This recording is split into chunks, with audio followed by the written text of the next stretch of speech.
Good morning students. अभी तक हम लोगों ने पार्ट 1 भाषा पढ़ा, जिसमें हमने भाषा के रूप और लिपि के बारे में पढ़ा। फिर मैंने आपको बताया था कि इनकी परिभाषाओं को आपको लिखना है। खाली स्थान मैं पिछले वीडियो में आपको बता चुकी हूँ। अब आगे बढ़ते हैं। सही या गलत का निशान लगाइए, जैसा कि आप क्वेश्चन नंबर 2 देख रहे हैं। फर्स्ट है, समाचार पत्र मौखिक भाषा का उदाहरण है, जो कि गलत है। सेकंड, भाषा को लिखने के लिए बनाए गए विशेष चिन्ह लिपि कहलाते हैं, जो कि सही है। थर्ड है, हर प्रदेश की अपनी अलग भाषा है।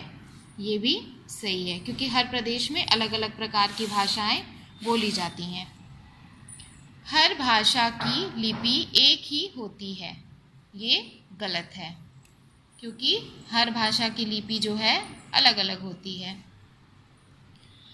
पंजाबी भाषा की लिपि गुरुमुखी होती है, जो कि सही है।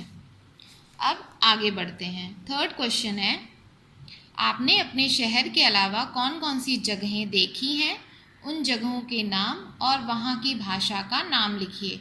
इसमें आप अपनी तरफ से भी कुछ लिख सकते हैं, या फिर जो मैंने लिखा है आप उसे देखकर लिखेंगे। स्थान है और दूसरा कॉलम है भाषा। फर्स्ट है दिल्ली, जिसमें हिंदी बोली जाती है।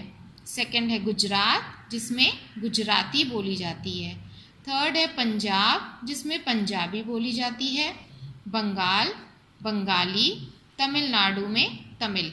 और इन सब में ध्यान दीजिए कि आपको कुछ मात्रा में इधर उधर ज़्यादा नहीं करना है। आप इधर स्थान के नाम में जब गुजरात लिखेंगे तो भाषा में बस उसमें बड़ी ई की मात्रा लगा देना है।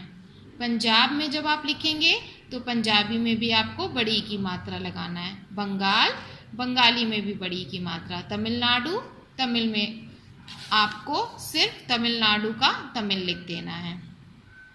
तो ये आपका थर्ड क्वेश्चन है। अब है फोर्थ, नीचे लिखी भाषाओं का उनकी लिपियों के साथ मिलान कीजिए। अभी तक हमने भाषा और उनकी लिपियों के नाम पढ़े। अब हम इसे, ये मैच द फॉलोइंग क्वेश्चन है, इसे करेंगे। तो हिंदी, जिसकी लिपि का नाम है देवनागरी। अंग्रेजी, जिसकी लिपि का नाम है रोमन। पंजाबी गुरुमुखी। और उर्दू की लिपि है फारसी। यानी हर भाषाओं की अलग अलग लिपियां होती हैं, जिन चिन्हों के द्वारा हम अपनी भाषा को लिखते हैं। और लास्ट क्वेश्चन है फर्स्ट लेसन का, भारत में बोली जाने वाली भाषाओं के नाम लिखिए। इसमें कुछ कुछ क्लूज दिए गए हैं, बाकी हमें खुद भरने हैं। क डैश रा डैश, यानी म रा ठी। ख अ डैश डैश या, यानी असमिया असमिया। ग ह री या ड़ वी हरियाणवी। घ तमिल। अंग पंजाबी। च तेलुगु। छ गुजराती। ज मगधी। तो इस प्रकार से हमने भाषा लेसन पढ़ा, जिसमें हमने भाषा के बारे में, भाषा के रूपों के बारे में, भाषा के लिखने के ढंग के बारे में और लिपियों के नाम पढ़े।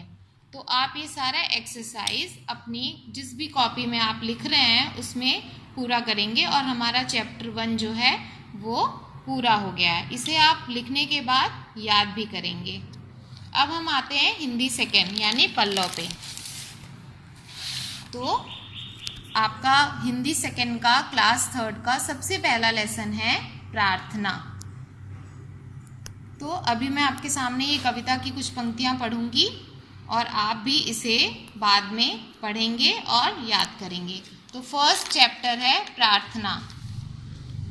बहुत सुबह जब चिड़िया उठकर कुछ गीत खुशी के गाती है, कलियां दरवाजे खोल खोल, खुशबू की लहरें जब घर से बाहर आ दौड़ लगाती हैं, हे जग के सृजनहार प्रभु, तब याद तुम्हारी आती है।